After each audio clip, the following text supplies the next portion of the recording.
Liftoff will start in T-minus 10 seconds.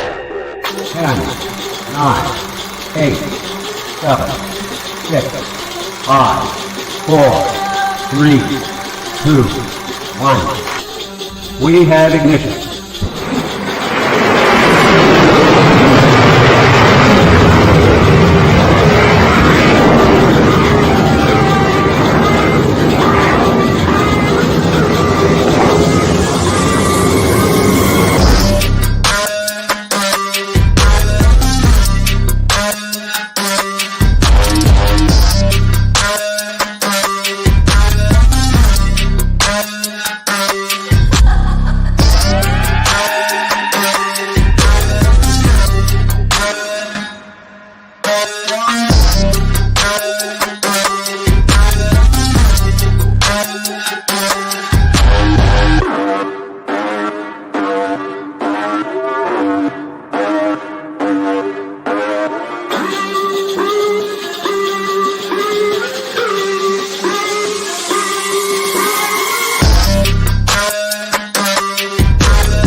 Hello, everyone. Tonight is going to be a special live, kind of an international show. I have here with me today Sean Hibbeler, the guy that I've been talking about this whole week. And it's going to be all in English. I know that some of you guys don't speak English, but it's okay. Later on, we're going to provide some subtitles. So I'm going to talk to the Brazilian audience right now before we begin. Boa noite aí para você que está chegando agora no canal A Chave da Ciência. Hoje, para quem não sabia, a live será totalmente em inglês. Depois eu vou ter o trabalho aqui de colocar as legendas, porque eu não consegui realmente encontrar uma forma de fazer isso durante a live, enquanto estamos ao vivo, tá? Então a entrevista, ela vai ser todinha em inglês. E aí depois eu vou fazer o trabalho de colocar as legendas. Inclusive tem mais uns 4, 5 vídeos aqui de outras entrevistas que aconteceram e eu vou fazer todas elas e deixar disponibilizado para que vocês também possam assistir e entender, ok? Então, eu não vou demorar muito, o Sean tem uma agenda muito lotada, então provavelmente essa live vai ser no máximo de 1 hora e aí eu vou procurar explorar o máximo possível. Tá bom? Okay, so I'm going to bring him here. This is the Key of Knowledge channel. I'm Eduardo Gimenes, and I'm the host of this channel. So after this small clip, we are going to be joining this interview with Sean. Hold a bit.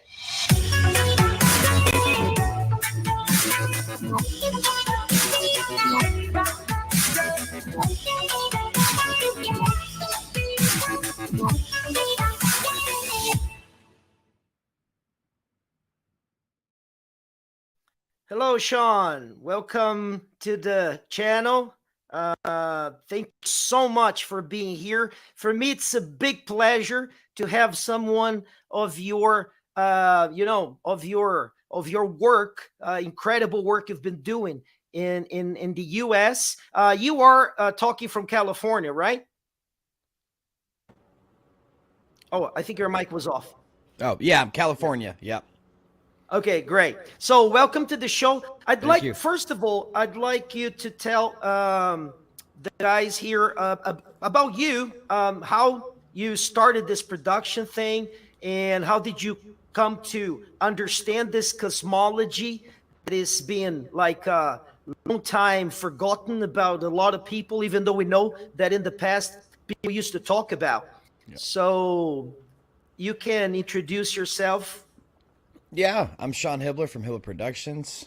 Thanks for having me on. Hello, Brazil. Just, I started, I've been doing videos. I was a music producer for many, many years in Chicago, just underground hip hop. And my mom passed away in 2014 from cancer. So I did a lot of research on cancer and just going down different rabbit holes of alternative theories. And in 2014, late 2014, early 2015, when YouTube was cool, and it allowed it gave you related videos. A lot of videos would come up on 200 Proofs that Earth's Not a Globe by Eric Dubé, and then I always saw it, and I always kind of just said, oh, what does that mean? I never clicked it. I just kept going. I always would see it come up, and then finally I clicked it one day to see what the heck this guy was talking about, and maybe 10, 20 proofs out of the 200 into the video, I was just shocked, and what I wanted to do, I didn't want to, I'm not gullible, so I didn't just believe some YouTube video. So I wanted to just prove the globe, I instead of going down that rabbit hole of flat Earth, who knows how long it'll take to go down that hole. I said, screw that hole. Let me just prove the globe to myself. That should take 5-10 minutes. Right. And I was 30 years old around there at the time, and I'm like, in 30 years I've never looked. Why would I look? It's a universal truth, right? So I went to NASA's website. I couldn't believe my eyes. I just couldn't believe that there was nothing that looked genuine to me, and I was expecting the opposite, of course. I was expecting that, by 2015, when I was looking hard with the technology we've had, that they would have POV cameras going up into space and traveling and seeing all the space junk floating and seeing all the satellites orbiting. And, that's what I expected. And I saw none of that. So I just saw nothing but trickery and glitches and cartoons and CGI, and I'm like, it was kind of scary. I'm like, what the heck is going on? I didn't think this was going to be the case, so I'm up all week, not sleeping, and then I go back to Eric's video, continue that, understand some of it on my own naturally. I'm like, oh, that makes sense. Okay, that makes sense. That makes sense. And then I'm like, is anyone else talking about this? So I didn't even know what to type in at that time, so I looked at his video, and people kept saying flat Earth, flat Earth. I said, okay, let me type in flat Earth on YouTube, see what comes up. And again, this is 2015. Don't do that now. But in 2015, it was a bunch of, it seemed like hundreds, thousands and thousands of options, right? Of people like myself, like yourself, normal people that are speaking about it, showing evidence, old books, all this stuff. I'm like, what the heck is going on? And I stumbled upon a guy named ODD TV, who was a rapper, Denver, Colorado rapper, and then he switched his music genre kind of like to truth and stuff. So he was talking about flat Earth. I related to him more. I'm from Chicago, so he had that kind of hood mentality, gangster rap, not gangster rap, sorry, just that rap, And so I kind of, I can correlate better with him, and I watched more of him. I watched Eric too back then, but I watched a lot more ODD TV back then, and he kind of inspired me because I was making sports videos for many, many years. I was doing sports reels, highlights, NBA, NFL, all these teams, getting paid from, you know, really, really small independent sports companies. My goal was to like get up to ESPN. I already knew I could do that. It was every time I'd watch Sports Center, I'd be like, who's doing the highlights? Like, God, I could do this better in my sleep. So I always had those goals of like, oh, I'll be there one day. Just give me time. And in the process of working on my career in sports, I never watched sports again. Once I woke up, I just, it was the end. Everything, I buried my past addictions, life, you know, wasting my energy on circuses. And I started to create Truth Does Not Fear Investigation. That was late 2016. I was producing that. So I decided, you know, I don't know Eric Dubé, I don't know ODD TV. I do now, but back then I'm like, I don't know who these guys are, but they're saying a lot of stuff that resonates true to me, and I can show things to my audience that visualizes what they're saying. So I started making my own documentaries on YouTube, and it did really well. All of them did really well. And I started getting better numbers than even Eric and ODD, and which threw me back in my chair, because I used to look at their numbers like, holy crap, like I can only imagine getting half of the people to watch my work. And yeah, it was going really great. Then I linked up with Eric for Level, ODD TV. You know, lockdown started. I had no job, so I'm like, how am I supposed to make any money? And what sucked before, man, is it would take me like, you know, 9 months, because I had a job. It would take me 9 months or so to make like a 15, 20-minute YouTube video. It would take all my time because I didn't have any time. So when the lockdown happened and all these places closed and income was scarce and I didn't know what to do, it kind of was the boost in the right direction I needed from God to say, hey, no more slave jobs, no more 9-to-5s. We're going to give you an opportunity to do this full time, and the universe will respond, the audience will respond. And that's what I've been able to do. So, you know, Next Level with Me, Fluvid-19, Psychological Operations, another film I made on George Floyd. So I started making films, you know, full feature films, flying everywhere, traveling, meeting people, going to conferences, going to, you know, just boots on the ground, just trying to link up with the great minds, traveling out of the country. And obviously, as you know, that adds up. So not having a job, you can't do stuff like that if you don't have a job. So I started these really small fundraisers, which is an option. You know, like anyone that judges that is weird to me, because it's like, you can give me $1 to help the project, or you don't have to. I don't know what I'm doing wrong. I don't know what I'm doing wrong. But the you know, they responded quick. It was a lot of donations came in right away. In order for, I go, oh crap, look at this. Okay, I could book my first trip. I can go here. I can go to, you know, sometimes you got to wait for the next week of donations to get that hotel. You just one step at a time.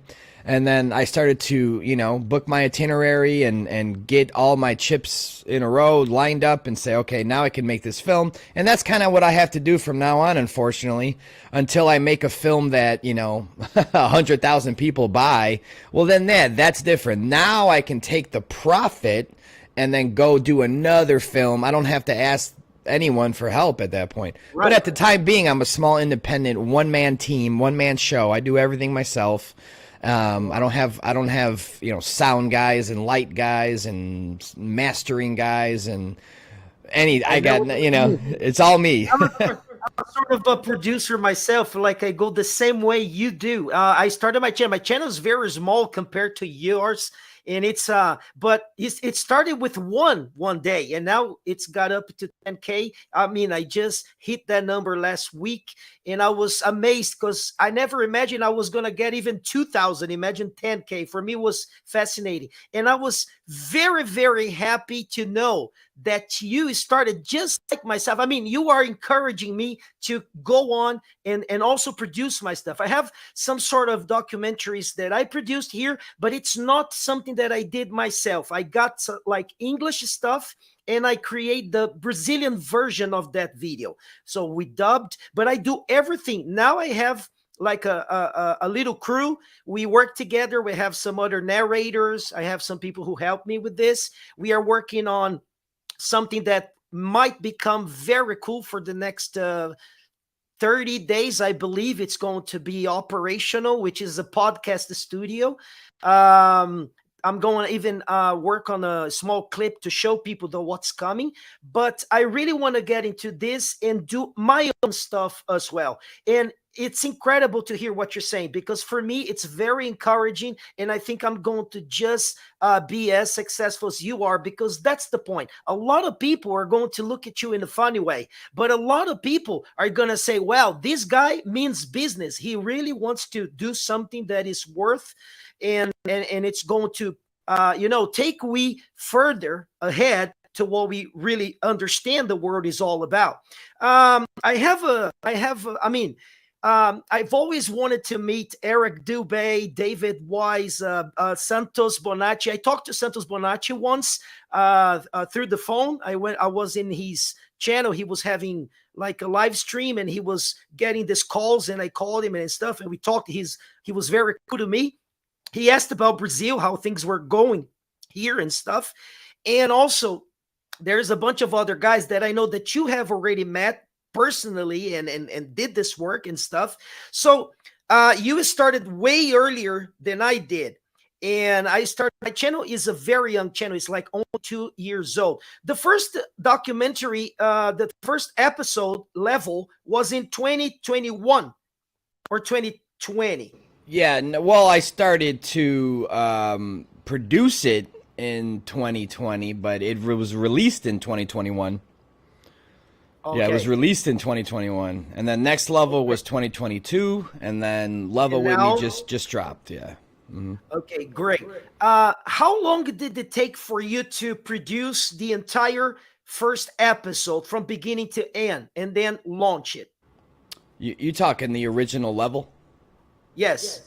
Well, I would say 2020 lockdown. I think I started contacting people if they wanted to get in the film in November, or maybe October of 2020. ODD TV, Santos Bonacci, Tanner Stewart, Eddie Bravo. There was people I spoke to back then that said, hey, do you want to be in this film or a part of it or contribute or something? This was peak of the lockdown, so I knew, most people had time at least. And Eric, I wanted him to be in the film, but he didn't want to do that, and I respected that. At least he gave me something at the end. So we ended it really. I think it was hilarious, the ending, but. Everybody else, because of the traveling and all the crap PCR tests to go fly, I wasn't doing any of that in 2021. So, I relied on ODD TV to just film something. I was new to feature film, so I'm just like, I don't know, just go film something and send it in, and I'll find some stuff. I don't know. I was kind of, I was a rookie with it. The structure, I didn't know, but Santos Bonacci, I had to settle for a Skype conversation. That's the only setup that I had. He had to get anything in at the time, and the audio was super bad, and I did all I could to clean it up. So again, for me, like, Level was like this rookie project where I don't know what I'm doing. I just know that I could take it all and turn it into something, right? All right. And Next Level was more, okay, Level made me a few $1,000s, in a sense of rentals and stuff. So I took that money and, I didn't go buy a car or anything or buy something stupid. I put it aside because I knew Next Level was going to come around the corner, and I wanted a head start. I wanted to go do some trips and get some stuff out of the way. And once one trip was done, I'm like, okay, crap. Like, what am I supposed to do? So again, I'm like, all right, there's nothing I can do for now. I have to do a fundraiser. There's not some chunk of income going to come in randomly from nowhere and be like, oh, okay, here's $5,000, here's $7,000. go fly in hotels and film and do your documentary. Well, that wasn't going to happen. So I said, okay, let me try another fundraiser and see what happens. And again, the response was fine. It was $1 here, $5 there. I had one guy in the next level who donated $7,000 on his own. Whoa. And I don't even know who he was. So that was a blessing, because that kind of expedited the rest of my trip and budget and everything else. But even next level, I paid out of pocket just to get stuff done, almost double the budget. So, and same with Level With Me, probably more than that. But Level With Me, I asked around the same amount of money. It was funded fairly quickly, but not as quick as I wanted. So I had like 3 other trips for Level With Me that I wanted to go do. And I just couldn't, just couldn't do it. It just, the fundraiser wasn't to that point yet, and it was getting really late in the production. I was getting nervous, and luckily, really close friend of mine, Tanner Stewart, and everybody always says, "Oh, he's Flat Earth Millionaire. Why do you have a fundraiser? Just have him pay for all." Excuse me, I'm a grown man. Okay, I'm making my own film. He's a grown man with a family and bills and everything else, and he's a successful man. I'm not going to be calling my buddy like, "Hey man, I need 20 grand to make a movie." What are you talking about? This is my life, my job, my career, and he's a big supporter. But not once did he ever say, "Oh, let me, do you need any help?" He just helped. He just saw from afar, never called me. We're friends. We talk all the time. But he never even called me. He just he looked at the fundraiser once on his own to see how it was doing. And he's like, "Oh man, there's a big gap there. Like, how are you going to do the next 3 trips?" And one of them was Florida, which we needed to go do to get the astronaut face to face. And he just put $5 grand in that day, and I was able to book all my flights, the rest of the flights pretty much for that trip. So that was a blessing. I don't think it could have happened. I mean, if anyone likes the scene of Level With Me in Florida with Justin and the astronaut, and she choked on her words about the harnesses and all that, that's an exclusive footage. That's a viral moment, and none of that would have happened without the help of Tanner. But none of the film would have happened without the help of everyone. So, I appreciate everyone so much. It's a very hard thing to do, man, because, everything I do in life, I stand by the truth should be free. But if you want a film made, that can't be free. I'm sorry. You could do it. You can make a little slideshow and narrate over it in your basement or something. I guess that's free. But traveling and hotels and car rentals and distribution and marketing, I can keep going. Software, hardware, equipment, upgrading, rentals. Yeah, it's nonstop. It's nonstop. And when you don't have a job, you can't do any of those things. So without the audience and the people of truth, the truth-seeking audience, I call them, that say, "Hey, I'll give $1 towards Hibbeler every year to get a new film out." I look at it like this. I've been stuck at 90 something thousand subscribers on YouTube for years now. It's like they don't allow anyone else on there.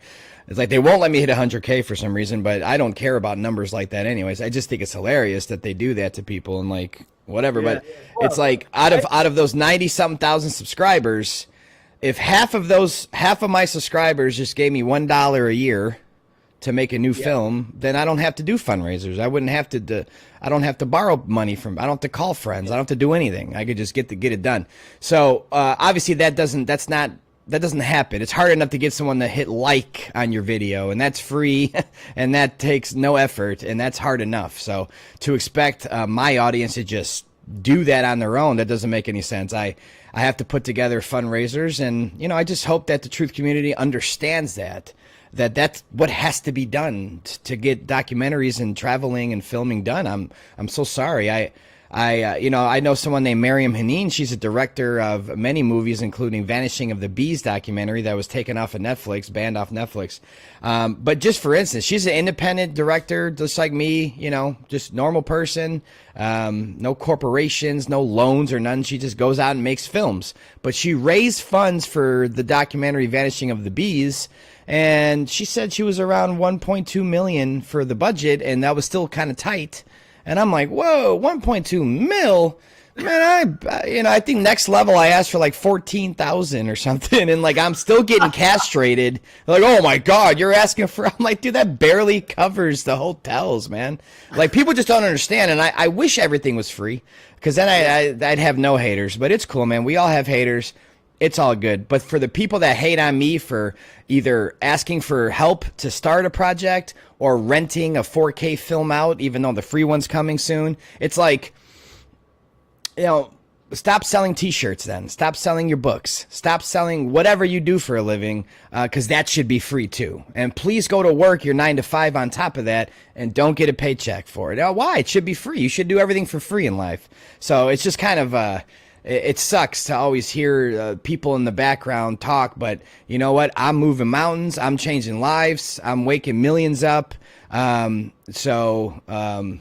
all you want. I'm doing what God told me to do. So that's all I can do. Yeah. We're always going to have this side of this kind of road that we are, driving on. There's a little story about this, because when I did my first short episode of a Brazilian version of a documentary, I was editing on my cell phone, just for you to have an idea.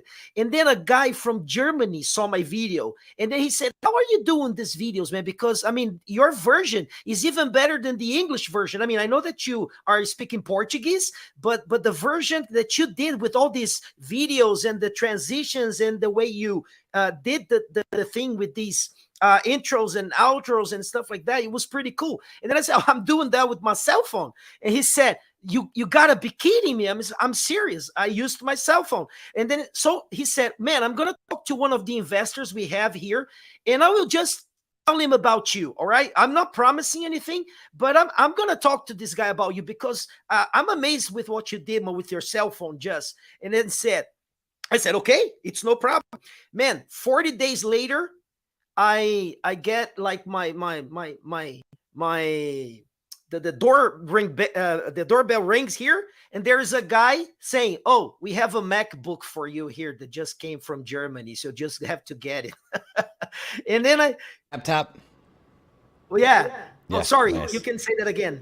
They donated you a laptop, huh? Yes, they donated me a laptop, which is a MacBook. I forgot the version, but it's a 2020 MacBook, which is pretty cool, and it's pretty fast for me to do what I was doing before. It improved like tons of miles ahead if I compare to my cell phone. And then I started producing more. So I really did what they were expecting me to do. So I started to working on this Brazilian versions, and I started to, posting on my channel.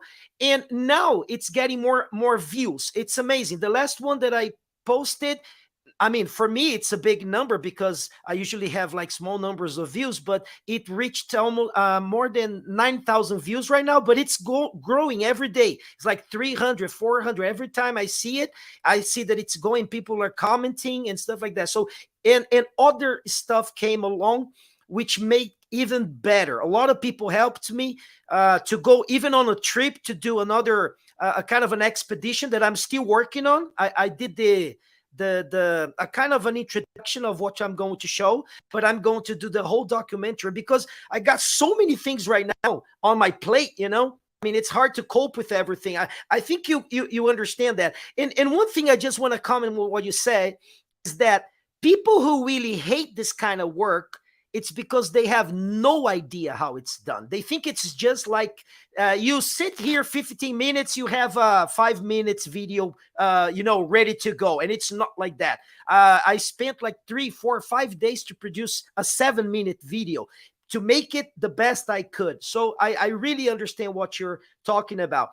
I'm going to ask you a very important question, because there is something that is kind of getting in my head, and I really need to talk to someone from abroad to understand how things are going in the US, because I know a lot about what's going on in Brazil, and I will clarify that to you, and you're also gonna have a big picture of what's happening. But I really want to know if it's the same or if it's a bit different. Okay, so we know that great names of the flat earth community join this project, such as the guys that we were mentioning, okay?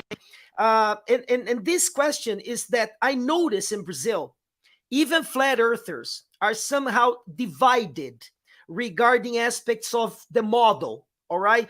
Some of them say that something works this way, the other people say it works that way, and sometimes I can see that they just, you know, start of go different paths instead of joining forces and try to understand, not say this is the way it is and that's it, but, you know, try to understand and talk and have a conversation about it. They just split and they get like, they become a sort of an enemy, okay?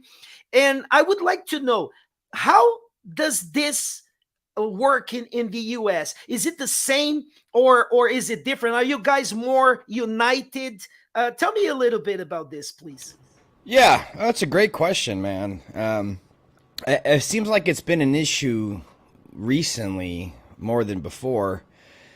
And I don't know. I don't even know what to blame it on. I've never been one to say this is the way it is 100%. I've never done that. I have speculated in the past about stuff regarding where we live. I think we have to speculate. I think it's healthy to speculate. I think the ones that say don't speculate are just scared of the speculation, maybe, or the unknown. But for me, yeah, I guess you could call it two different types of flat earthers. You got one that I would consider biblical, right? The biblical cosmology, the one Christian Bible out of millions of Bibles and millions of religions. Like, no, just this book. I get it, granted, okay? I'm not disrespecting the book, but I'm just trying to make a point that the beef or whatever people want to instill in this is more biblical cosmology. There's a flat earth, there's a dome over it, and you can't get out, okay? Yeah. Whether that's a snow globe or not, however people chuck it up, that's that model. Where they say, you know, the firmament and it looks as a molten glass, even though they still say it is glass. I don't get that part. If God said the firmament was glass, then he would have said it's glass, not looks as molten glass. But anyways, the point I'm trying to make is you got that side and you got the side that speculates, like myself. Hey, here's something that's not speculation. You ready? The Earth's a level stationary plane. That's about it. Some moon and stars are going around our head. Yeah, verified.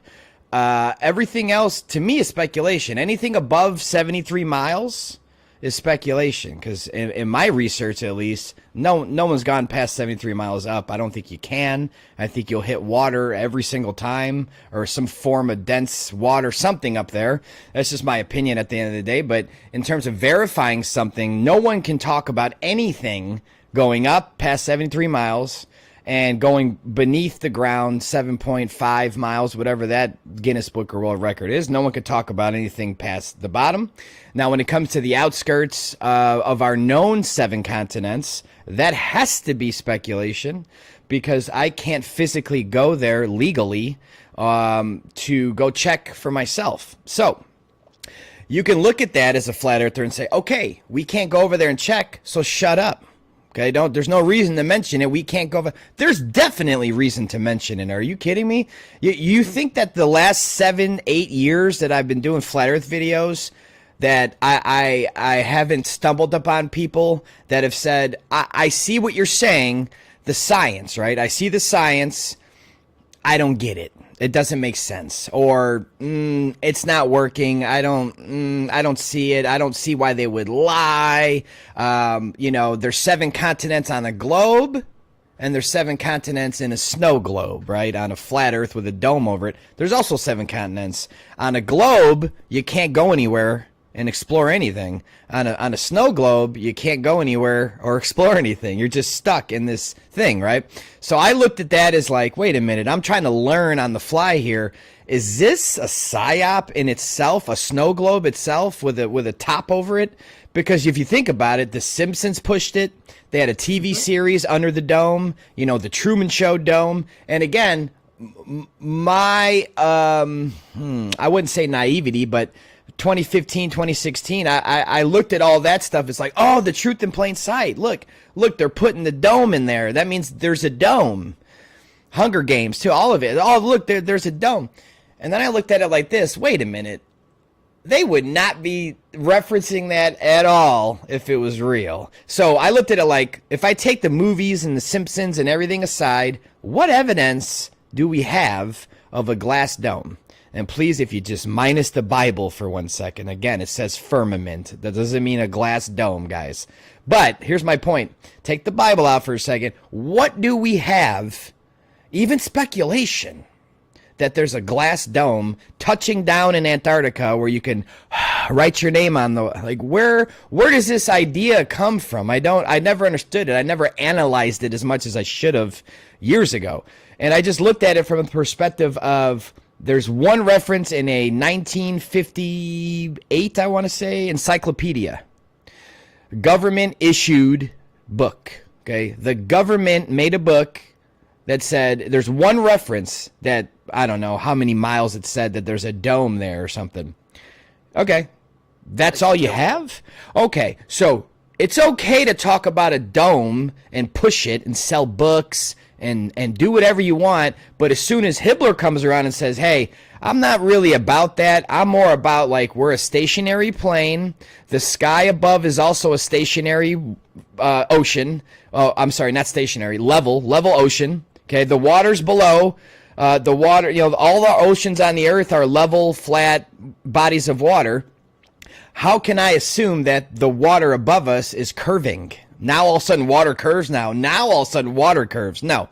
I look at our system as two flat planes in a sense, and possibly more. I don't know what's underground. I can't act like I know what's above this ocean. I don't know. I mean, everyone's like, oh, that's heaven, that's God. Well, more than likely it would make sense. But I don't know. So when people want to construct a snow globe or a flat, or, here's an AE map and then put something over it and that's where you live. If you want to do that, that's fine. It's way better than pushing a globe, because that's insane. None of that exists whatsoever. But you have to understand that you have to do some explanations. How can you have a dome over I don't know how many. I mean, Earth's a lot bigger than we were taught, okay? So you have this massive amount of this giant plane, and you're supposed to have this dome go, like, we'd hit our heads, like, the slant of a dome, you'd hit your head on all the outer continents, you'd jump up and hit your head on it, because it has to come down and end somewhere, right? So again, either the dome is 30,000 times bigger than people imagine it to be, or it's not there, or the dome is just a toroidal field of something we can't see, that you can't get through, energy, vibration, frequencies. You can't get through there. Now I'm cool with that. I know Santos is a big believer in the toroidal field. A lot of people are, and it's an intelligent way to understand. Austin Whitsitt breaks it down well too. But in terms of what I think's above us, the blue sky, I just think that's an ocean, man. Call me old-fashioned, whatever. But because I think it's an ocean, I have that right. I don't think many people are going to be like, oh, where did you come up with that? Let's start with the sky's blue and go from there. But here's my point.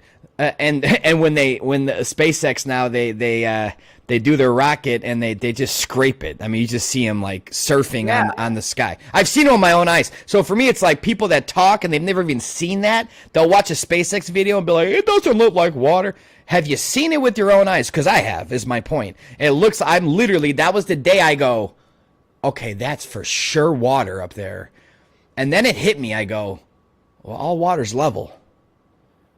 Where's this dome coming from? How is the sky curving? We all know that 10,000 miles in, 10,000 miles, sorry.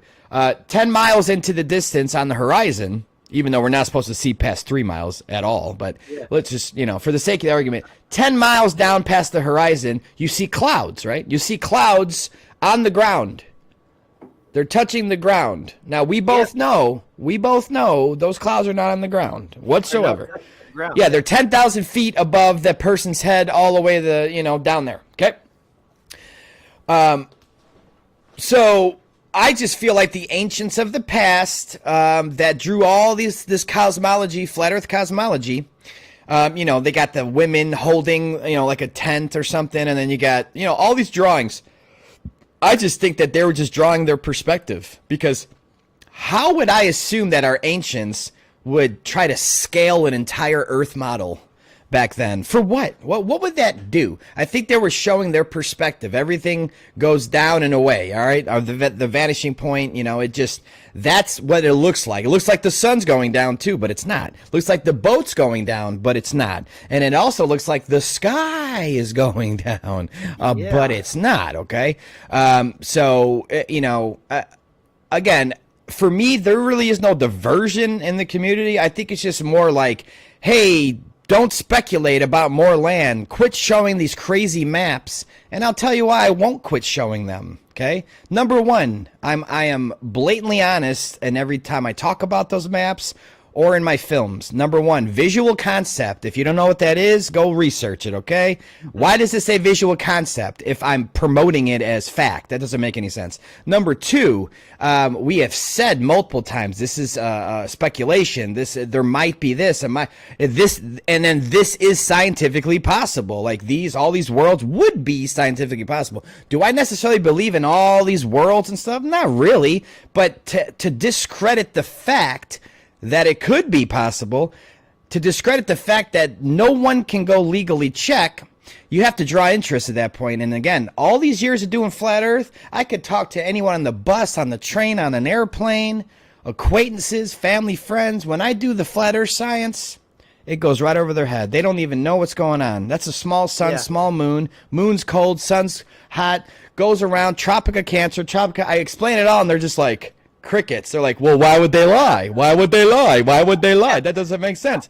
There's only 7 continents. Why would they lie? It's the same. Everything feels the same to them. Oh, we're just not spinning. Okay, well, I got work in the morning. So I noticed this kind of I don't care attitude, or, you know, you're just batshit crazy conspiracy theorist, Hibbeler. I'm like, okay, well, I don't, you know, good luck with your jabs, I guess. But here's my point. When, once I started to hear the stories about Admiral Byrd, going over there to see another continent. Once I heard, and then they killed him, and then started the treaty, and then started NASA. Kind of makes sense. Yeah. I don't know how flat earthers act like that. Doesn't make sense. It was 1957 he dies. 1958 NASA comes to existence. 1959 the treaty comes up. You know. Other way. No, treaty, then NASA. They had to make sure.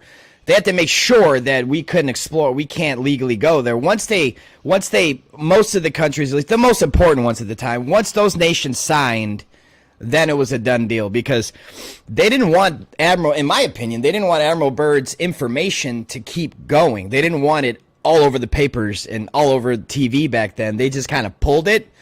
They're like, oh shit, because they were live. They used to be actually live back in the day, you know, so that was live. And I don't care what anyone says. When that show started, Longine's Chronoscope, and they finally show Admiral Byrd, even before he talks, the look in his eye, he's just like a little kid, like, I got something to tell you. I see this look in his eye, like, whoo, here we go. And you know what? Regardless of what you think of that, oh, he's a Mason, that was, you know, they did that on purpose to confuse the 2015 flat earthers. Okay, so like that was planted.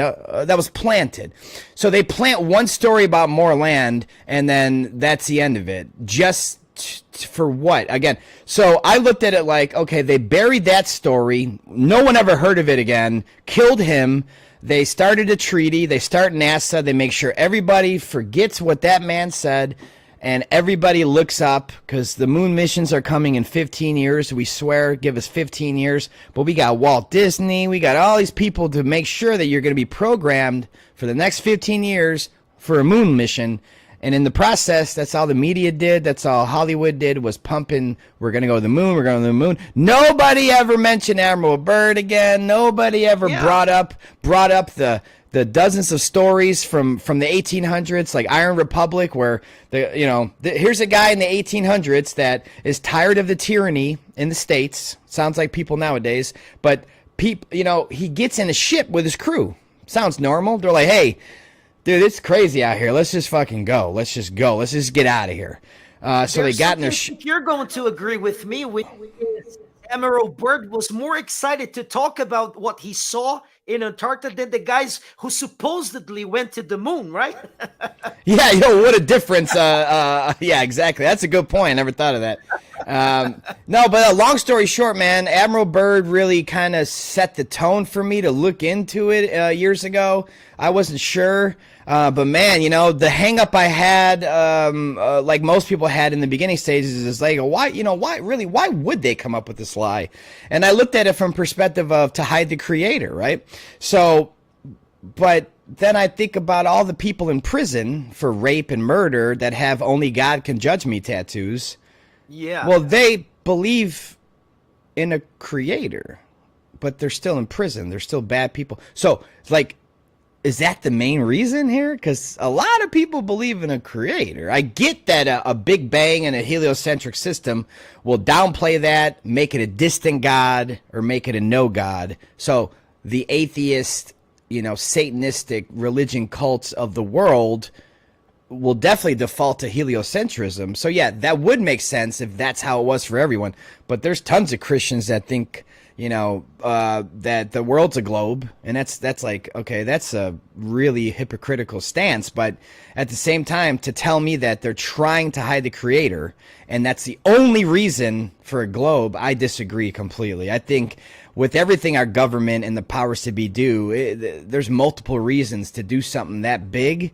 And I think that when they stumbled upon more land and more continents, that's when they really went all in.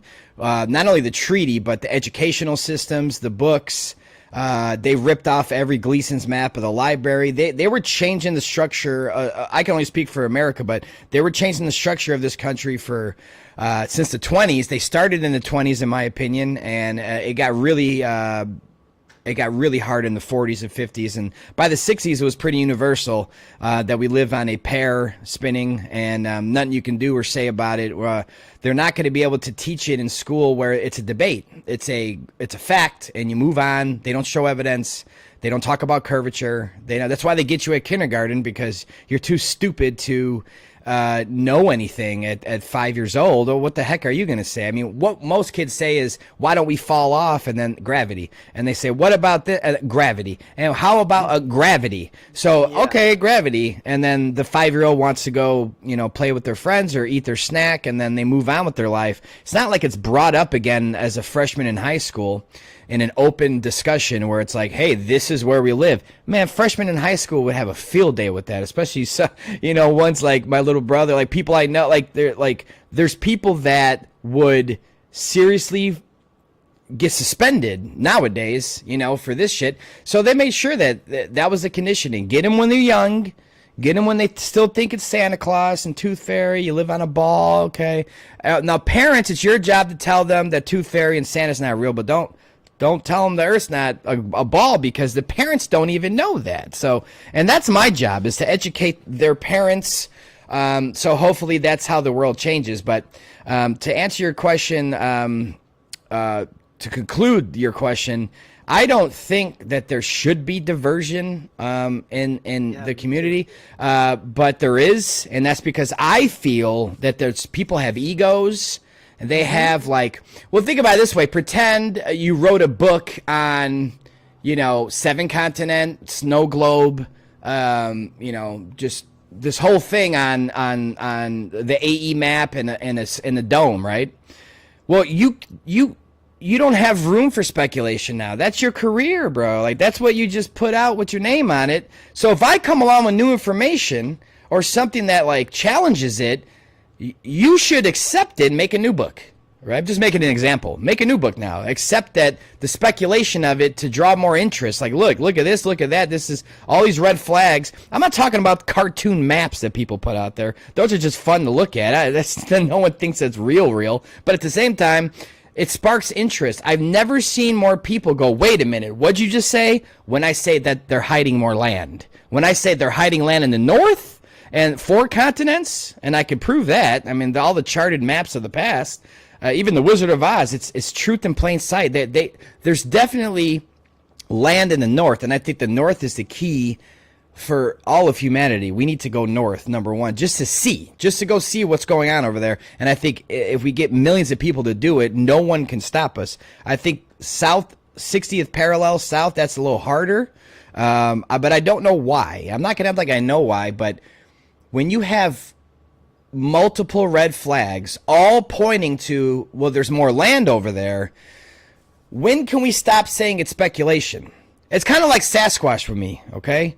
Sasquatch, I've heard them, I've sensed them, I felt their energy, I felt like someone was in my head, I felt almost every sense, not taste, but you get my point. I felt, the sulfur, it's gross. Yeah. But I got every sense, multiple times, by the way, every sense of them, besides sight. And I will never sit here and tell you that I believe that Sasquatch live in that forest. I know they do. No. I know they do. I'm not going to tell you that's speculation. Okay? Because I drove through my buddy's forest during the daytime and in Texas. And no one lives there, man. There's not like... When you hear the animal noises, the pretend animal noises they make when they come closer and stuff, and the rattling and the vibration of their steps, all this stuff, it sounds ludicrous, but again, I don't care. I don't care about feelings, bro. Like, that shit's real. And for me to say, I'm just speculating that Sasquatch are real, I was a Sasquatch denier for 34 fucking years.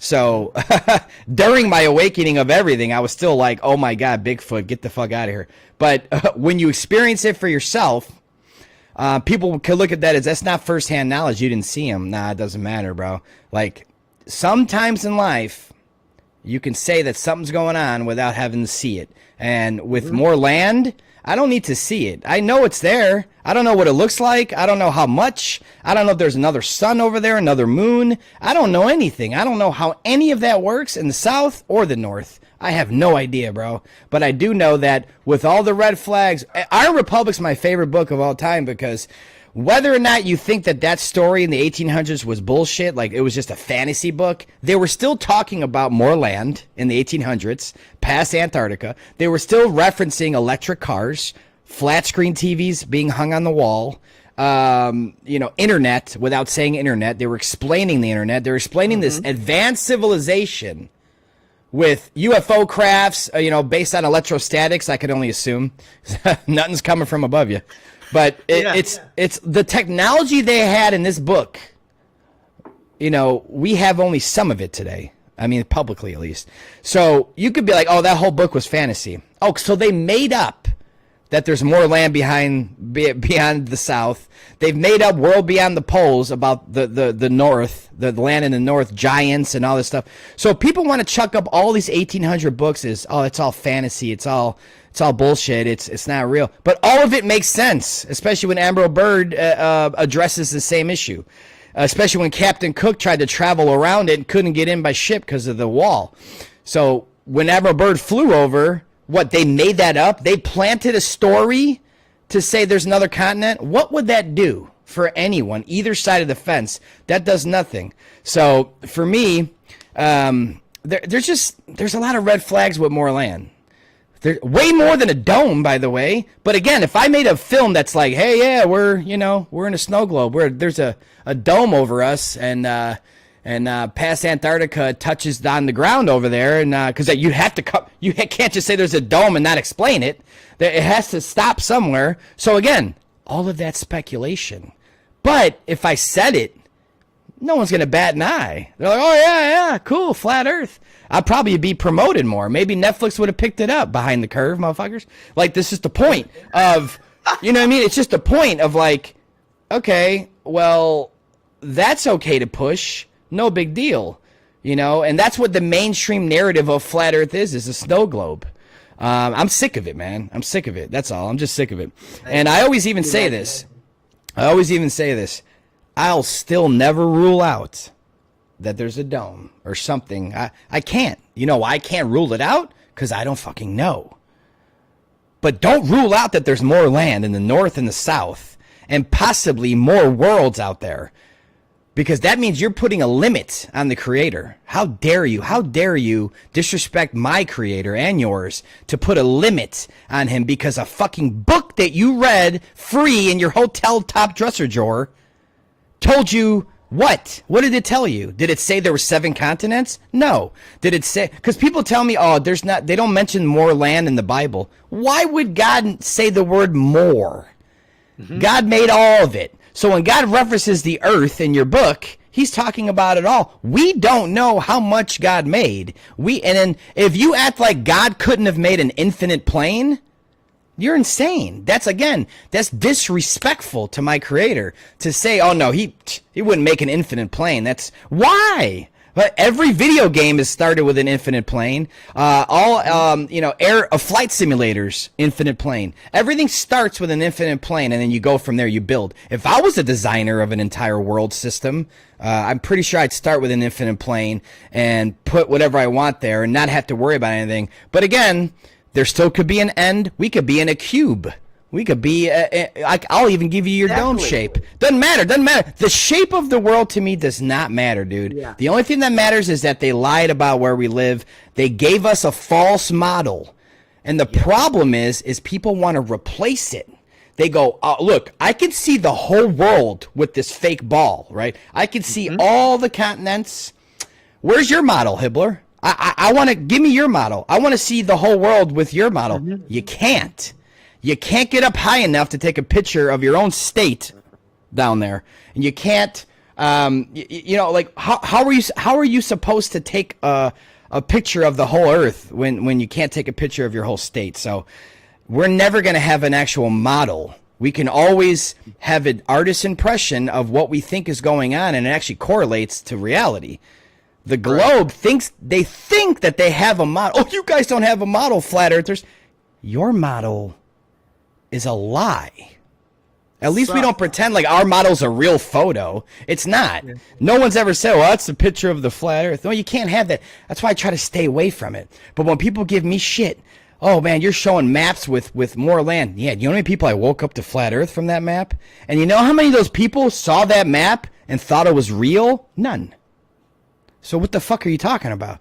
No one saw those cartoon-looking maps and go, oh my god.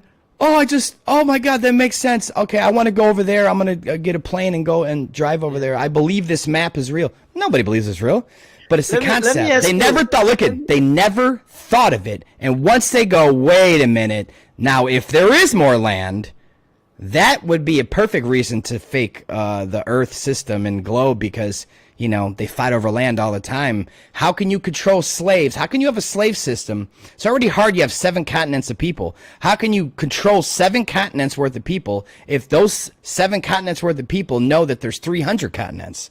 Well, they'll go, hey, fuck you, I'm out, right? So you have to take those 7 continents, wrap it into a ball, and say, well, that's it. There's no more. Why would they need to do that if there wasn't any more? I don't understand it. So until I get an explanation or more references that a dome is cutting you off from everything in the world, past Antarctica, no land, get over it, I want a reference, because I have multiple references to people saying they saw more land, charting more land, speaking of more land, traveling to more land and charting it, people on live TV talking about it. It's been covered up this whole time. It's not like it was an obvious thing forever. It was a part of a psyop. No, it's been covered up. All of those references point to they are hiding more land in the north and the south. I got nothing on the dome, bro. So if you're going to be one, not you, but if someone's going to be one to sit here and act like, you know, I'm lying or something or trying to fib in my films, you got another thing coming, man. All I'm trying to do is say, look, here's a visual concept of what could be out there. Does that spark the interest of humanity to go check? Or just telling them there's 7 continents with a dome over them? Which one? Because both are speculation. I don't give a fuck who you are. Both are speculation. You don't know if there's a glass dome, so get over it. I don't know if there's a million continents. I'm over it.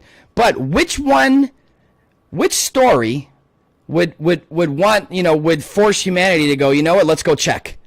Let's all go. Well, mine, okay? So until you can try to change the world the way I am, I don't want people judging me because I don't judge them. You could sit there and talk about Bibles and 7 continents and snow globes.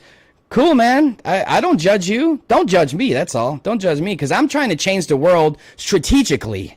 That's all it is. Right. It's a strategy. Okay.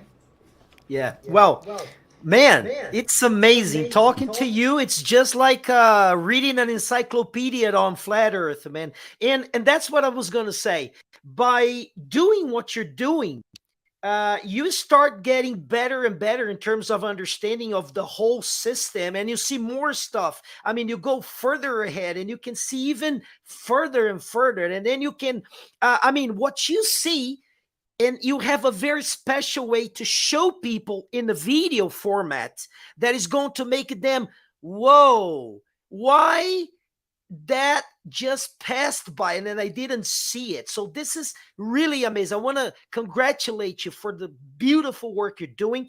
I'm not only a follower anymore, I'm a big fan of your work, and I'm going to inspire myself in what you're doing, and I will certainly bring that into also join all my effort and everything I can to also produce something that is going to make a difference, because I believe that this is something really powerful that is going on. You know, I know that we're running out of time and I don't want to keep you.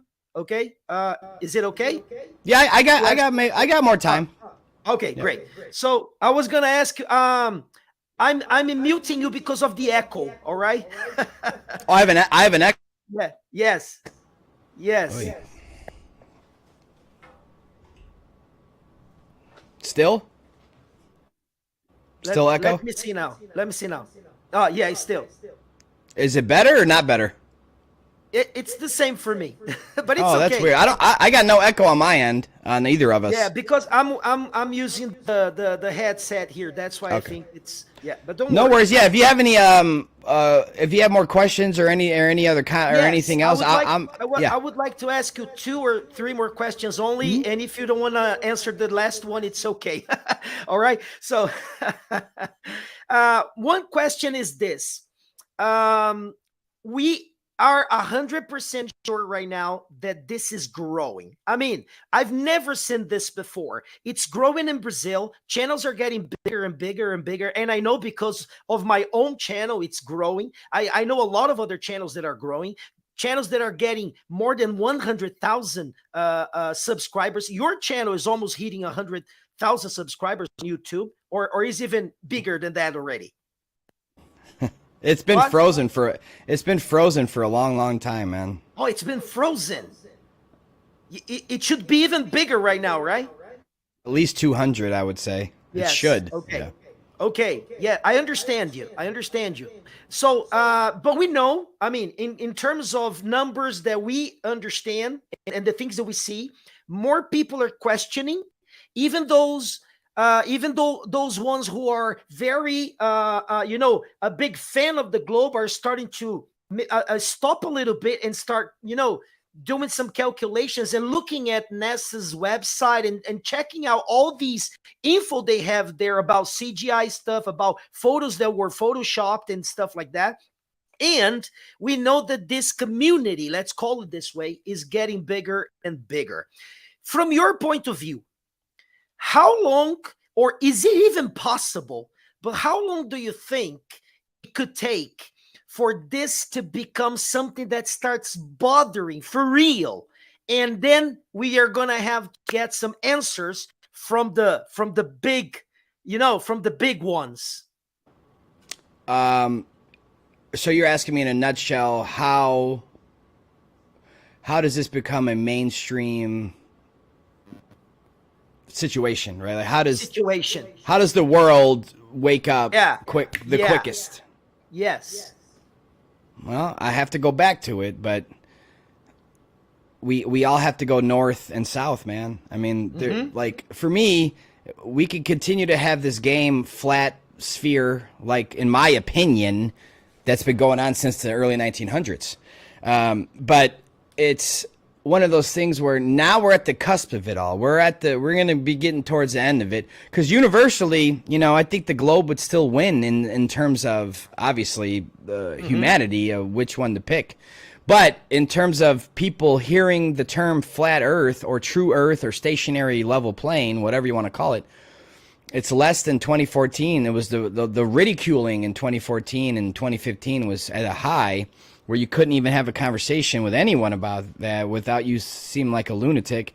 It's 2023, after the COVID psyop and all this other stuff, George Floyd, all these psyops, people are more awake to having a conversation at least. So I think it's only a matter of time because, again, to compare 2015 to now, it's a huge difference. And just strangers, on an airplane, I don't, or an Uber, I bring it up every chance I can in a very strategic way, depending on the person. I've sat next to pilots on my flight, like they're just in the seat, and I'll get in their head and make them admit it's a stationary plane without even mentioning anything. And then eventually they go, wait, are you a flat earther? I go, yeah.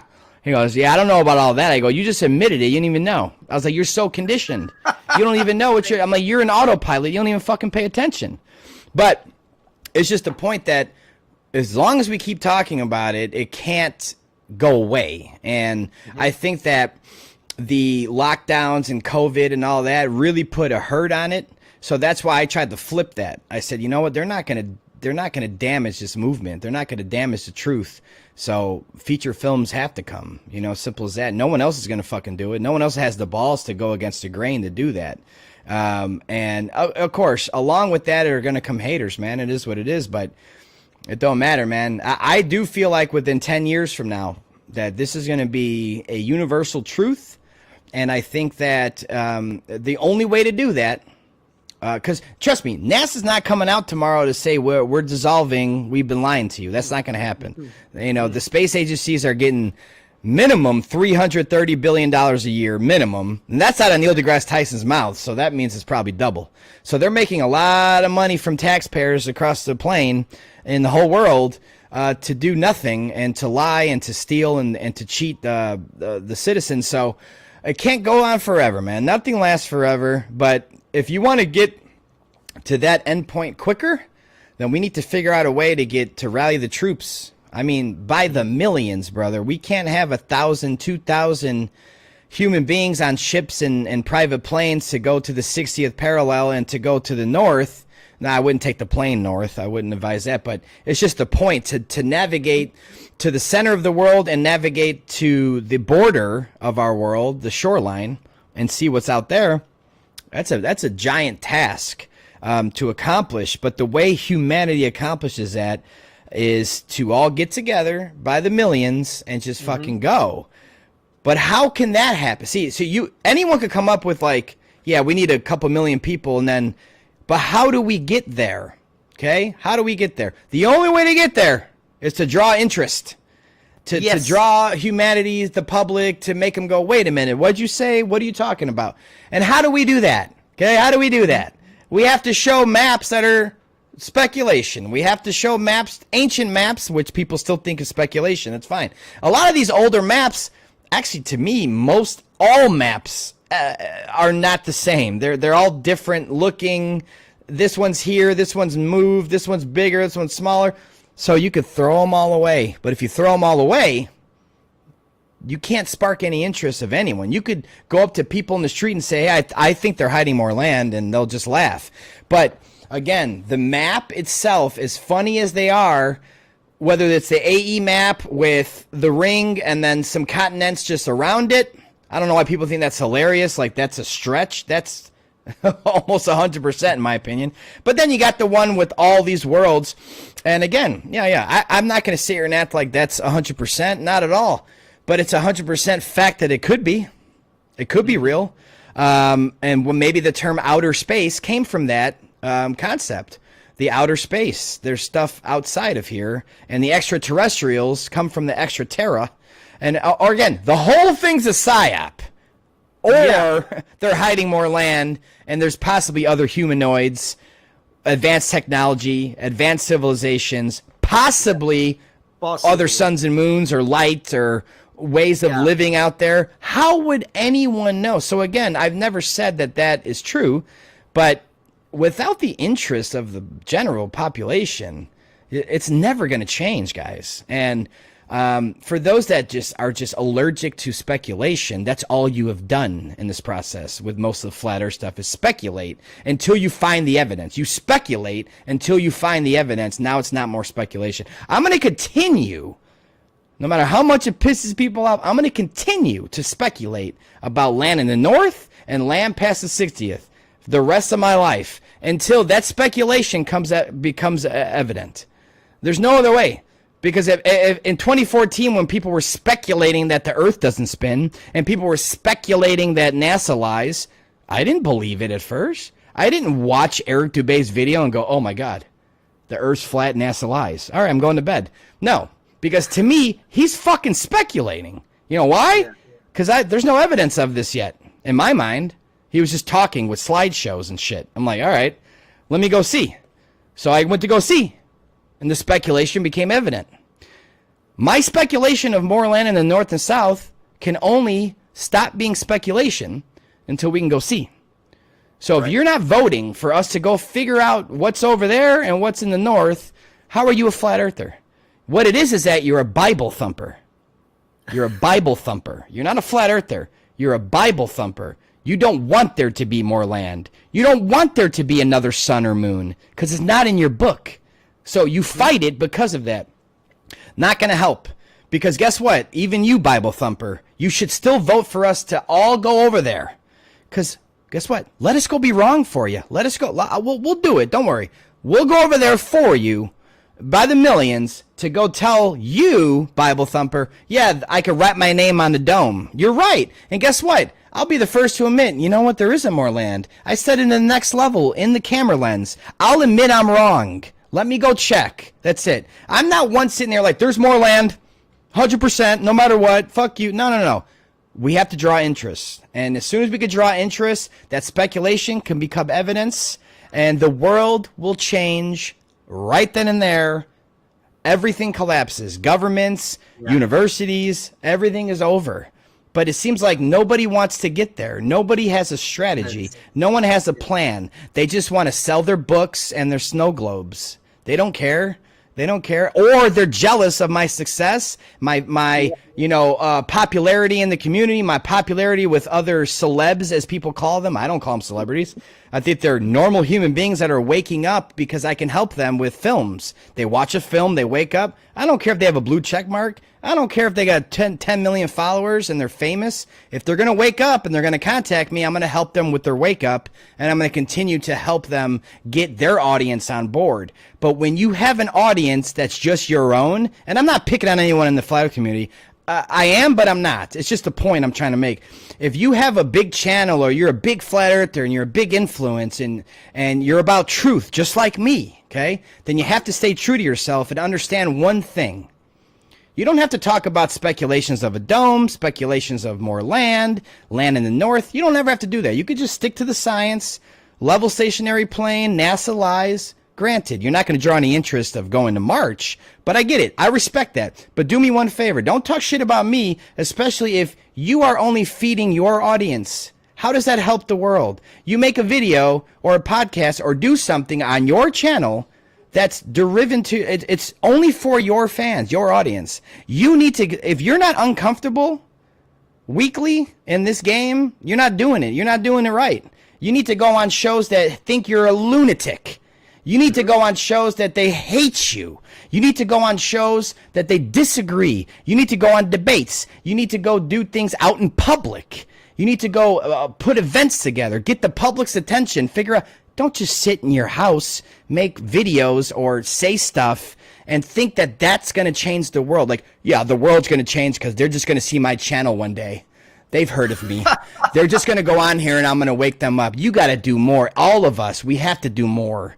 We have to do more to get the general public's interest and for me personally, it's dissolving the 60th parallel treaty and getting to the north to see what's actually there. That's my goal. That doesn't have to be your goal. Doesn't have to be your goal. Your goal could just be, I want the world to think the earth's flat. Well, then get up off your fucking ass. Or get out there and put your face somewhere, or go and do something uncomfortable. Go do something to go viral. People are like, oh, I don't want to do that. It's like, no, you need to. This is modern times. We get some virality. Look what Justin Harvey did at the Florida Commission. That was on World Star Hip Hop. That was at Associated Press. Associated Press forced NASA to respond, and they did. So if Justin did, me and Justin talked before he went to that commission.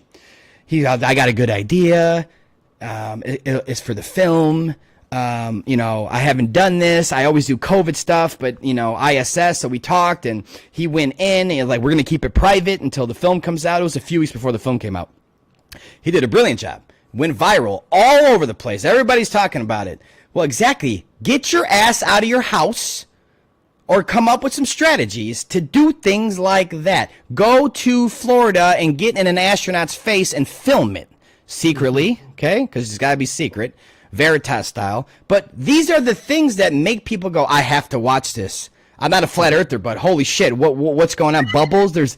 He said there's bubbles, and like she laughed and like, what the fuck? Okay, now they can go see Level or see 200 Proofs or go see Santos video, whatever. Now they can retract and go back to the basic flat earth stuff. Or the people I wake up to like, dude, I never thought about that they're hiding more land. Now that flat earth stuff makes sense. What do you got? And the what do you got is not me going, oh, here's the proof of more land you asked for. No. We understand this. It's speculation, but it did draw your interest, right? It did make sense, right? Okay, now I got some science for you. Now I have some verifiable evidence. When I started with, look, all water's level. Look, we can see too far. They're just like, yeah, man, I got work. Okay, we see too far. Yeah, I don't know, man. We're a globe. I mean, whatever. I respect you, Hibbeler, but I can't see it. Yeah, but look, the sun and the tropics. Yeah. Hey, there's more land. What'd you say? You see my point, though?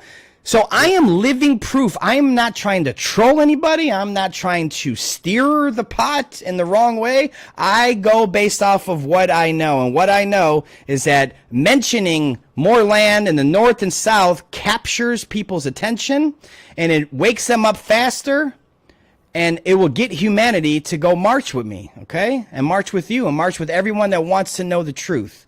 But for the people trying to attack me or my film or talk shit, please do me a favor. Invite me on your show and let's talk it out. Because if you mention my name or my film, I'm going to come get you. Don't worry about it. I have the power of media and video. So if you want to roast me and especially someone that's supposed to be a peer of mine. And here's another thing. For all the flat earthers, any content creator, anyone watching, you don't have to like me. You don't have to like my work. But if you do like me and you pretend to like me or you pretend to like my projects or you actually do, why aren't you talking about Level with me? Why aren't you mentioning Next Level last year? You know how many, I don't even want to name names. I can name there's so many people that it's like, you won't even mention my film. It's like, wow, man. All the hard work I did, all the facts and evidence, especially Next Level and Level with me. It's like, you don't even want to promote it. Let me guess. Someone's in there that you don't like. Have you ever watched a movie that was really fucking good, but there's one actor you didn't like in it? Are you not going to recommend it now? Right? Like, come on, man. What are we doing? You don't have to like somebody in my film. You don't have to like Dave Weiss. You don't have to like Joel Bauman or something. That means you don't, trust me, if you don't like people that I know, my peers, you must not have met them. Actually, I can almost guarantee you one thing. You never met them. And I'm the type of person that I can only judge from afar, but when I meet somebody, I know right away what kind of energy, what kind of vibration, what kind of person, look in their eyes, look at their family, look at their home, interact with them, have a personal relationship with them where, okay, this person's legit, like really nice, and then you get to know them better. But then when you hear people that never met them go, oh no, they're a shill, or they're a piece of crap, or they're just lying, or it's like, whoa. I'm like, hey, person A, have you met person B? Well, no. What are we doing? So if you want to know why the pot's being stirred in the community, you got to ask the people that are stirring it, because I'm not. Yeah. Well, I'm not. Let me tell you something, Sean. From my point of view, this is the best live stream I've ever did here, because you are really clarifying stuff that people really don't talk about. You know, they are fighting in groups, like in small groups, especially here in Brazil. They are fighting in small groups. They are fighting about how many suns are out there, how many moons are, you know, there are out there, or if the dome is made of copper, or if it's made of glass, or if it's made of some kind of, you know, magic power, whatever. And instead of focusing on the strategy, like you so, you know, clearly mentioned, that is really possible to change something, you know. And well, I know that you can see the way I talk about your movies, about your films, that I think you have no doubt that I would love to have them in my channel, especially to show people in Brazil. And to, I don't know if you already have somebody made like subtitles in Portuguese already and stuff like that. So that's one thing I would like to talk about, because that's why I brought you here as well. So I would like to know from you, what can we do? What do I have to do in order to have this and produce these subtitles for you? Well, you have two options at that point. Unfortunately, my budget's pretty bad right now. The rental stopped a while ago, but either way, because I had to pay thousands of dollars for Spanish, Russian, all that, and German. Okay, so those were the three languages that I personally wanted to do at the time. It was a lot of money to get exact transcribed captions and all that. So you have two options basically. Either you could watch the film, take a couple weeks, you know, don't rush it, you know, maybe 10 minutes a day or something, and just transcribe it in your language and just save it and move on. You don't have to get all crazy with it, just a little bit at a time. And then the film's done, you could send me the SRT file and I can put it on all the platforms. Or, you know, someone that can read English, I can give them the SRT file for English, and then they can basically just do a voiceover. They could just talk with the film, you know, and I could send the file to them or you, where it's basically very low vocals, English, low, the background music's raised, and then their new vocals of Portuguese would be higher than both other layers. Where, yeah, that's what I do for the Spanish and all other stuff I've done in the past. But so there's really two options. I mean, I just can't afford another $1,000 to get it professionally done at the moment. If I could, I would, you know, but I can't at the moment. That's I'm not talking actually about money from your side for us to produce something. Okay, I can have a bunch of people working on this together, people I trust, and they are really good. They really know English very well, and they really usually help me with the projects that I have. So and of course, the last one that is going to search from beginning to end and see if everything is correctly translated and everything, it's going to be me. And then I can also send it to you back, and then you can, you know, put it on your platforms and stuff. I want to know in terms of royalties to your production, because I know that you spend time working on this and stuff, because I would like to stream on my channel as well. So in this case, is there anything that we need to, like, I have to set up a group here, and we have to, like, you know, we call here in Brazil vaquinha. It's like we put money together, you know. I don't know. I would like to know how this part works. Well, no, maybe I'm confused on the way you question that, but are you asking what? So you want like the 4K high def stream? Yes, if I wanna, if I know that there is a kind Portuguese. of an access. There's a kind of an access that I can have the 4K version or the full HD version. So if I get this, is already enough for me to stream it in my channel already? Does that already pay for the streaming in another channel, or am I wrong? Maybe I'm confused on the question. I think what you're trying to say is, well, this is what I can do. How about this? Okay. We can have two versions for your country, okay? Me and you could work together. We could figure that out in the next couple of weeks, what we're doing with the language, if we're only going to do subtitles or we're going to do a voiceover. Either way, we can do both. Okay, so if we do a voiceover, you know, I got to edit that and you know, reproduce the film with the new language, right? So what I'll do is, if it's valid for you, I can give you, once we figure out the language and we got it in and I can go ahead and master it all, I'll give you two versions. I'll give you one version, 4K, high def, you know, streaming, all that, you know, Portuguese. Okay. So the country can rent it if they want it in 4K for a couple bucks.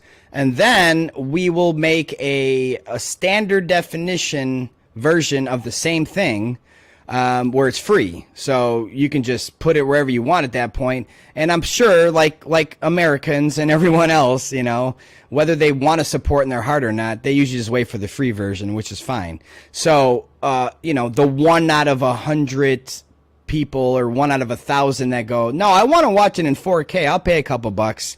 Okay, well then that's fair. But again, I try to make it where, yeah, great, I would like to get royalties on my hard work, especially when I'm not in a market that, it's like I sell myself. I have to go and, you know, it's not like all these people just come and rent it. I have to go promote it and see if they want to. So it's one of those things where I'm open to any option at that point. You know, I think the truth should be free. So that's why, you know, I have to make a free version for you, brother. I wouldn't be able to just do a rental for your country and move on with my life. There's got to be a way that they can watch it for free, because not everybody can support and not everybody has to, right? I mean, no one has to support me and my hard work, especially when my audience knows it'll be out for free. Don't worry. You know, this time around, it was only 30 days later. But even in those 30 days, I was hearing it, man. And it sucks. It's like, what a world we live in, that those same people that judge me for just having a paywall for 30 days to maybe recoup some costs, they download it, they leak it, they promote their free Rumble 4K. There's just demons in this world that want to take good people down, and they don't care about anyone's life or bills or future or you know, trying to make new projects with anything that comes in. It's they just don't care. They're haters. They're jealous. You know, what can you do at that point? I just tell people that are in this industry that, just for example, you know, you write a book, right? You could have a free audio version, just like I have a free standard definition film, but your hardcover can't be free. So fuck off. You know what I'm saying? Mm-hmm. Like, your hardcover, that's your hard work. That's $30, $40, $50, whatever it is, $20. No, it makes sense, right? Like, you're selling a book, you're gonna be, oh, dude, this book should be free. It doesn't make any sense. So neither should a film. Go call Quentin Tarantino and tell him, hey, your next film you direct, that better be free, man. What the fuck are you talking about, dude? Like, that doesn't make any sense. And I'm sick of trying to defend myself all the time. So I got it. Well, here's the thing, though. I shouldn't need to defend myself. But I do need to if I never had a free version of anything. If I'm just like, dude, I'm a filmmaker. What do you mean? It's standard to make a movie and charge. That's 101 of movies. What the fuck? How is that confusing for people? But I'm the one that goes, hey, we're going to make it free too soon.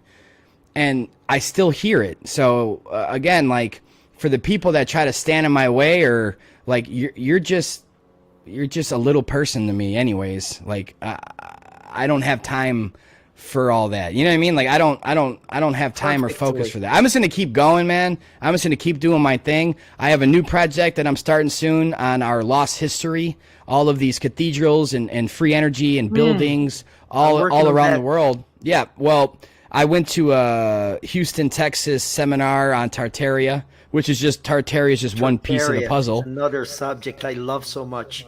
Well, I will be putting a fundraiser together, I would think within the next 30 days to start it, because I know I'm doing this project, and I know that, oh man, what sucks is the budget's going to be a little higher than level with me, because there's going to be a lot of boots on the ground. We want to go fly to these locations and film the buildings and try to get into the building somehow, right, and send drones up there and go around the antennas to see what's going on. I mean, this is how you make a documentary. You go all in. Yeah. So hopefully when I put this fundraiser together and project together and start it, I kind of started it already. I got drones now. People donated drones. Like I have Nice. 2 drones. Well, maybe I'll ask for that in the fundraiser. If anyone has a drone laying around, just send it my way. We'll be using it in the film. But again, please explain to me how, because I'll listen. Is there a possible way to fly to like 10 or 20 different cities and stay in 10 or 20 different hotels, cities, and rental cars and eating? Is there a way to do all that for free? I'm just wondering. Yeah. No way at all. Oh, no? Okay. Well, then, yeah, unfortunately, since I don't have a 9 to 5, I'm going to have to put a fundraiser together for this. I know a lot of people that want this project. I know tons of people that always reference that we don't even have a film on this topic. We don't even have something to reference for someone to understand what we're talking about. You're like, man, you see that cathedral, XYZ, you could tell someone in person, and maybe giants, and they're just like, what are you talking about? What do you mean, man? This is medieval times here. What are you talking about? And I'm like, what am I talking about? And they're like, you got something for me to watch? And I'm like, no. I'm like, you can go watch Dr. Narcolongo's channel, or Flat Earth British, or even John Levi if you like, basic. But there's no film. There's just nothing that, like, I need a level for this topic. I need something that just takes the world by storm and turns their head and goes, wait a minute, what's going on with these buildings now? And I need to figure out a way to do it. But again, here, I'm talking to those few flat earthers that love me so much. I'm going to have to speculate in this film, guys. I'm going to have to speculate because I can't go in a time machine and go back to 1850, okay? So I can't be there myself. So we're going to have to speculate a little bit. Giant doors, giant stairs, but don't say there was giants because that's speculation. Shut the fuck up. I'm going to make the film the way I want to, no matter what you say, okay? But the one thing I won't do, and I promise you, and I never have and I never will, is purposely lie. Purposely put something in there that's, to mock it or to make it look bad or to steer people the wrong way. That's ridiculous. I've never done that. I never will. And if you think I've done that, please unfollow me. Don't even talk to me ever again. Because that's not my thing, man. I'm here for genuine truth, but I'm also here to strategize how to make films, how to make videos, to spark interest, to keep their interest, and to help them wake up. I'm going to do it my way. I'm not going to do it the way someone else wants to do it. This is my strategy, and I've been doing a good job so far. I'm not going to say hundreds of thousands, but multiple thousands of emails, paragraphs of changing families' lives all over the world. Having teachers show my films in their school, in their classroom, you name it. People that have watch parties with 500-600 people there. So again, I must be doing something right. And that, you know what it is? Not listening to the jealous haters in the world. I don't have to listen to them. Great, man. Yeah. Talking to you is like learning a big lesson. Let me tell you something, Sean. Thank you for being so reachable, all right? Because I sent you a message and you kind of answered it like promptly. And I know that you got a busy life. I know how things are to being a producer. And I believe like with the work you've done, it's even bigger, all the work that you got in your hands. So I really appreciate all this attention you gave me. I'm very happy to know that we are going to be able to work on a Portuguese version. Brazilians are really not so fond of reading subtitles. They will watch the movie in subtitles, but if we have a dubbed version with Brazilians talking about like dubbing the film, it's going to be just perfect. I just want you to know I have 2 other people working with me right now who are practically professionals. Their voice in terms of Portuguese are just perfect. And We can record everything, send it to you later on. You're going to analyze, evaluate. I'm going to show you that the transcription is going to be, the transcription and the translation is going to be 100% accurate, because we also don't want to, you know, change anything. We just wanted to go the way it is, and people to understand the truth, the reality of what we are watching with our own eyes, because that's the problem. You are actually denying your own vision, which is stupid. You know, I mean, it's kind of crazy. So I want to really thank you for coming to the show. It was a very special live stream for me. For me, it was, I think, the best injection of enthusiasm I could have this year.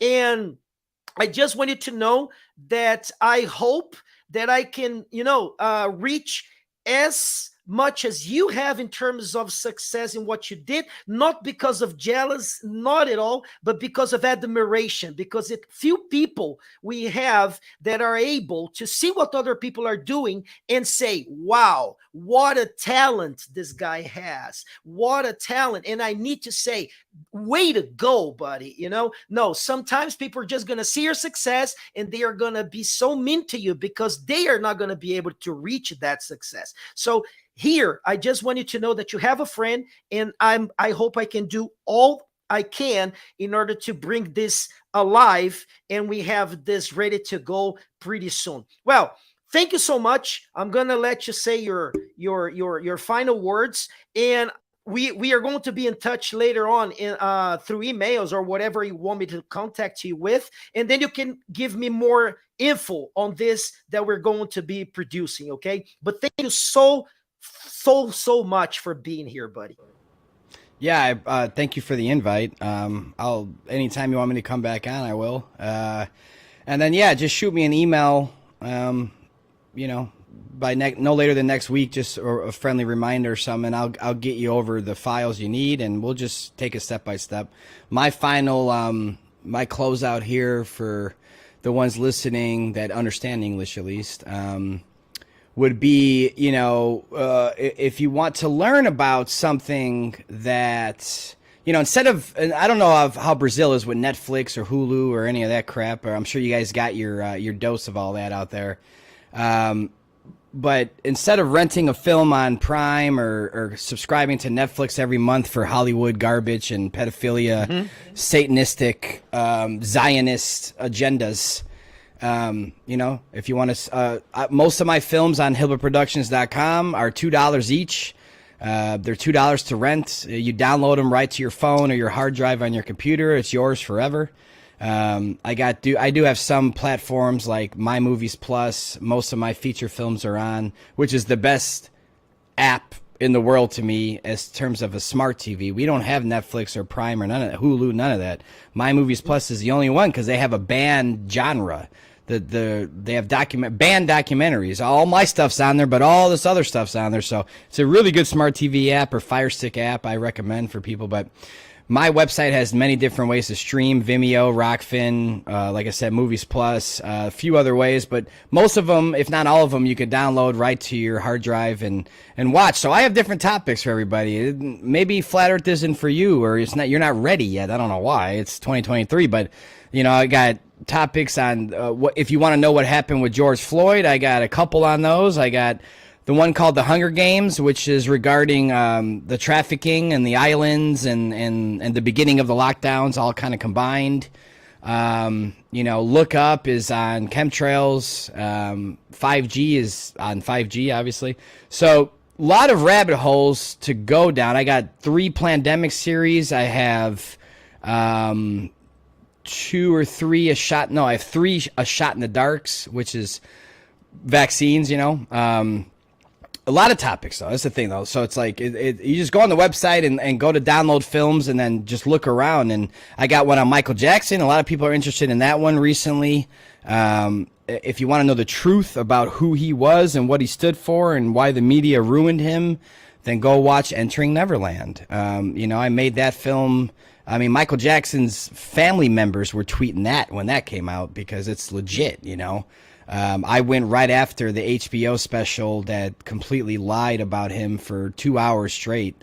And, you know, I rebutted it. I had press too. That was the first time I had press, but it was just the point of, you know, pick a topic. I mean, I will educate you in something that you're unsure of. And that's why I have a website. If you don't like films, then if you like podcasts better, then you can subscribe to my my Rockfin channel. Actually, subscribing to my Rockfin unlocks everything on Rockfin. So if you like my show, The Hibbeler Effect, then you can unlock it by subscribing, and now you can go watch Eddie Bravo's podcast or Sam Tripoli's podcast, or there's tons of people on there. Jaronism, Eric Dubé's on Rockfin too. There's all these people on Rockfin. So Rockfin's a good source too for me, but everything's on my website. So I even have free stuff, free episodes, you know, free music videos I've made and produced and stuff like that. So just go to the website and take a look around, and you know, that's about it. But my final thing I'll say, like I said before, is we need to get humanity on board to go north. Number one is north, but and past the 60th parallel. And that's my goal in this lifetime. That's my job, to try to raise awareness that we need to break this treaty, and we need to go there as human beings and take back our world. So I will continue to show any cartoon map I fucking want, because that is going to draw the interest of humanity more than anyone in their boring shows they do or boring fucking videos they make. I'm going to wake the world up faster than you, so you can compete with me or be jealous of me all you want. My goal is being a soldier of God and getting the attention that his earth deserves, not trying to make money and stay closed-minded. I want to keep being open-minded and keep learning and changing my opinions, changing my mind based on new evidence. I think we should all do that. And we need to stop staying closed-minded. We need to keep our mind open and work together and figure this out together. We should have the top flat earthers in the world be marching right now with riots and you know, getting together all their audience. Oh, I got 124,000 subscribers. Okay, invite them all. Let's go, tough guy. Like, what are you talking? Like, let's all go, but no one does anything. Now, granted, I just talk about it, but I'm trying to draw interest to get something going. But it's hard when you got peers going, oh, man, more land. I'm like, oh, dude, stop it. Just keep the shit to yourself then, man. If you think there's only 7 continents, then, you know, go live with Mark Sargent and his mom. I don't know what to tell you. Yeah. Well, rest assured that I'm going to leave all your links on the description, under the description of this video. I will, you know, promote on my Telegram channel as well. I have a few people there as well. And we're going to be talking more about this, and maybe we're going to get together again sometime later on in the future, or in the near future. Okay. Well, thank you so much, Sean. You are one of a kind. Congratulations on your work once more. And man, God bless you, pal. God bless you very much. Okay. God bless you too, man. I appreciate it. We'll talk soon. Okay. Bye-bye. See you, Brazil. Okay. All right. Wow. What a live stream. That was really, really something. For me, it was like watching a class that gave me better understanding of what we are actually doing here, you know? So one of my questions was about this kind of problem that we are facing right now, this battle against each other in terms of, I have the truth, I know how it works, my model is better than yours, my model is the model that the creator talks about, and yours is kind of, you know, weird. So we should stop doing that right now, and we should try to join forces. When I started this channel, that was my first goal.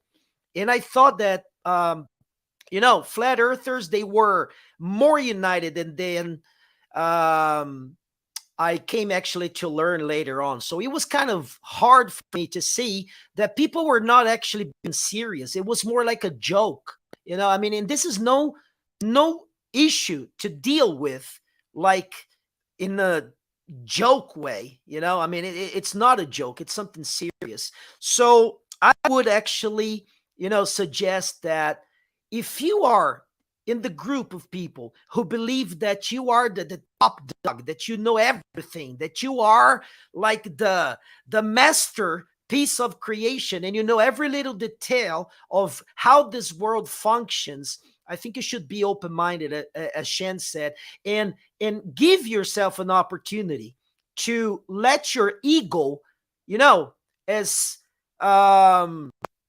I think it would be the best way to say it, fucking die. Egos are actually killing everyone. So we need to stop with that thing. This is something that has been bothering me since the time I started this channel. You talk to people, they are, sometimes I hear people coming and talking to me, oh, you did this, you copied my this, my that. They don't even know what you're talking about, but in their head, that's what happened. So if in their head, that's the way it is, so that's the way it is. And I think that's kind of crazy. So let's join forces. Let's be humble. Let's understand that everybody can have something really going on that is like, a solid.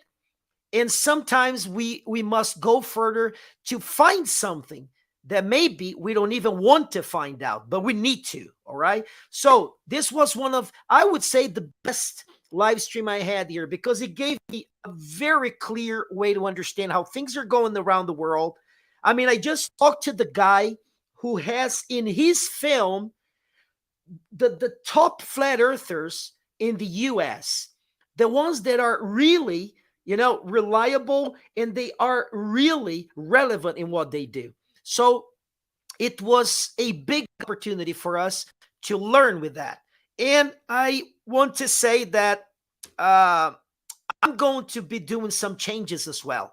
I'm going to be focusing on the real strategy, the one that is going to change minds, the one that is going to change people for real, the one that is going to make people understand that we together, we better. That's what we need to know. Okay, so guys, I'm going to be calling this a night. It was great to be here with you all, guys. It was amazing, this live stream. I'm going to watch this over and over and over again. And thank you, Sean.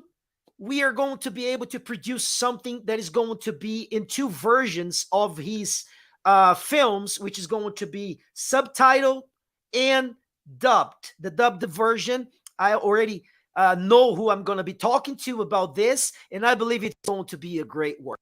So this is it, guys. I'm going to leave you all go and do, handle your lives, do your stuff. Today is Friday night, so enjoy the rest of the night, and may the Lord bless us all, and let's get this thing going. See you guys. Take it easy. That's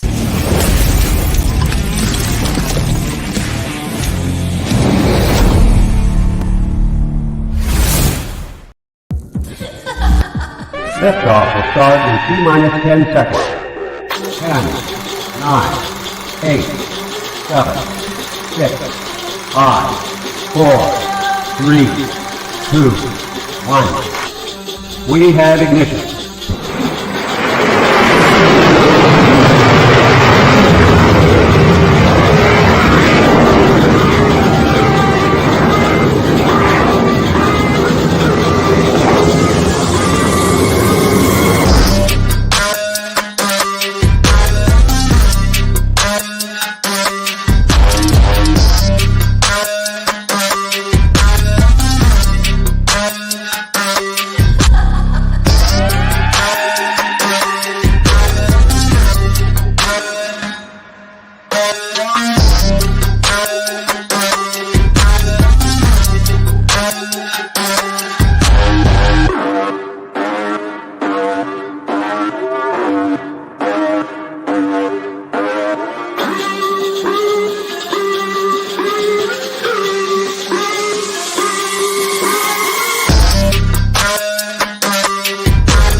Voltei para agradecer, principalmente, pessoas que entraram como membros aqui do canal. O chefe Lucão, muito obrigado aí por se tornar membro do canal, pelo apoio.